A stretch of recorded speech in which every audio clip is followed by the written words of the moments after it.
Hello students, तो आज की वीडियो में हम लोग डिस्कस करेंगे कि एक पेपर को कैसे अटेम्प्ट करें जिससे हमारा ज़्यादा से ज़्यादा स्कोर आए। तो उसके लिए बच्चों एक टेक्निक होती है, जो टेक्निक आपको फॉलो करनी चाहिए। और इस वीडियो को एकदम लास्ट तक देखिएगा। केवल इतना सुन के वीडियो बंद कर देंगे तो कोई फ़ायदा नहीं होगा।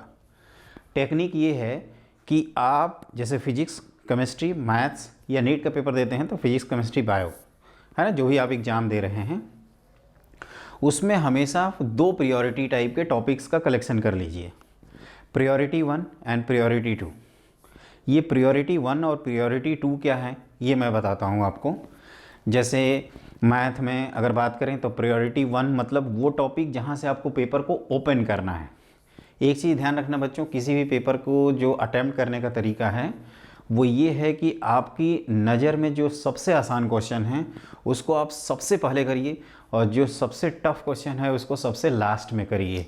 अगर टफ़ आपसे क्वेश्चन नहीं हो पाता है तो फिर आप खुद से कहिए हम आपके हैं कौन, तुमको वैसे ही भी मैं छोड़ने आया था, तुम वैसे ही नहीं हुए, तुम हो कौन भाई। तो ये आपको पैटर्न को फॉलो करना होगा। जैसे फॉर एग्जांपल आप हर सब्जेक्ट में दो दो प्रियोरिटी के सब्जेक्ट बना लीजिए, टॉपिक्स कर लीजिए। जैसे मैथ्स में अगर प्रियोरिटी 1 की बात करें तो प्रियोरिटी 1 में कोऑर्डिनेट ज्योमेट्री होती है, इंटीग्रल कैलकुलस होता है, मैट्रिसेस डिटर्मिनेंट होता है, जो आसान से टॉपिक्स हैं जिसको आप बहुत आसानी से स्कोर कर सकते हैं, है ना। ये आप अपनी स्ट्रेंथ और वीकनेस को ध्यान रखते हुए, आपकी जो स्ट्रेंथ है उसको प्रियोरिटी 1, आपकी जो वीकनेस है वो प्रियोरिटी 2, और सिर्फ अगर प्रियोरिटी 1 के भी क्वेश्चंस करके आओगे ना बच्चों तो मैं गारंटी देता हूँ कि आप 50 के ऊपर सही कर देंगे। मतलब अब की बार 200 पार वाला जो सपना है वो साकार हो जाएगा। लेकिन आपको ये ध्यान रखना है कि जो आपने सब्जेक्ट, जो टॉपिक नहीं पढ़े हैं, जैसे मान लीजिए कि मैं ही हूँ और मैं इन्वर्स ट्रिग्नोमेट्रिक फंक्शन के बारे में ना ए जानता हूँ ना बी जानता हूँ और मैं उसको लेकर बैठ गया एग्ज़ाम में, तो वैसा नहीं हो, फिर फंस जाएंगे हम।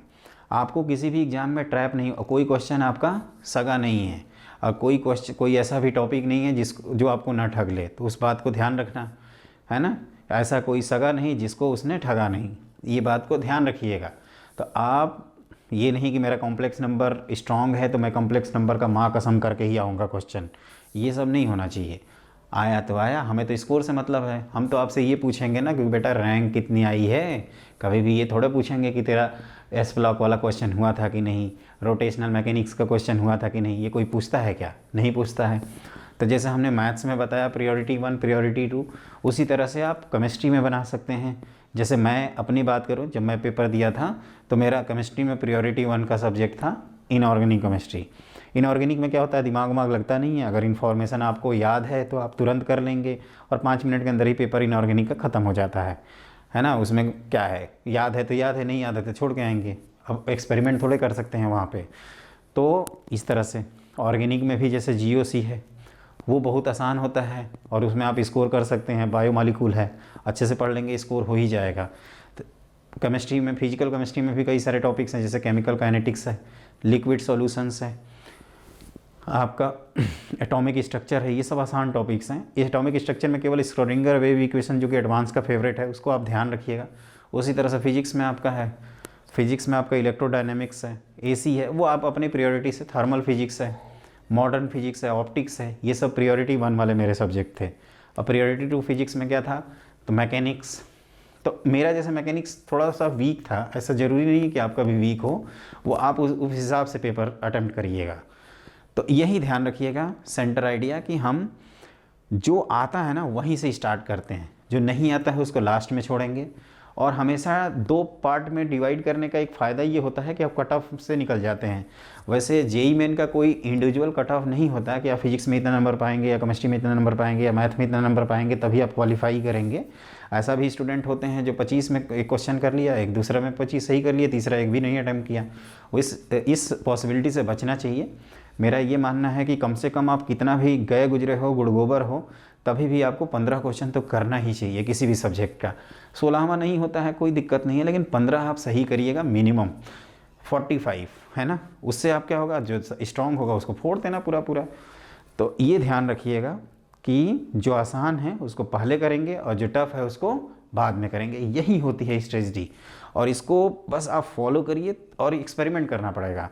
एक्सपेरिमेंट करना पड़ेगा, मतलब जो मॉक टेस्ट देते हैं, जो एनटीए अभ्यास के पेपर्स हैं, उनको आप दीजिएगा तो उससे आपको पता चल जाएगा। दूसरी चीज़, आप हमारे चैनल को सब्सक्राइब भी करिए। केवल वीडियो सुन के कथा कहानी की तरह निकल जाओगे पतली गली से। सब्सक्राइब करो, इस वीडियो को लाइक कर दो, लाइक करो, सपोर्ट करो, प्रमोट करो। यार ये आपके लिए मैं बना रहा हूँ, मेरे को नहीं देना है जेईई मेन, मैं दूंगा भी नहीं, मेरी एज ख़त्म हो गई है। मैं तो कहते हैं ना कि एजेड हो गया, कैसे दे सकता हूँ जेईई मेन, कहेंगे सब कौन आ गया जेईई मेन देने, है ना। तो वो ध्यान रखिएगा, आपको देना है तो ये आपके लिए है। आप हमारे चैनल को ज़रूर सब्सक्राइब करिए, प्रमोट करिए, सपोर्ट करिए। महा रिवीजन का पैक आने वाला है, महा लॉन्चिंग पैक, वो बच्चों को जल्दी ही अनाउंस होगा। उसके लिए आप निश्चिंत रहो, अपनी तैयारी जारी रखो।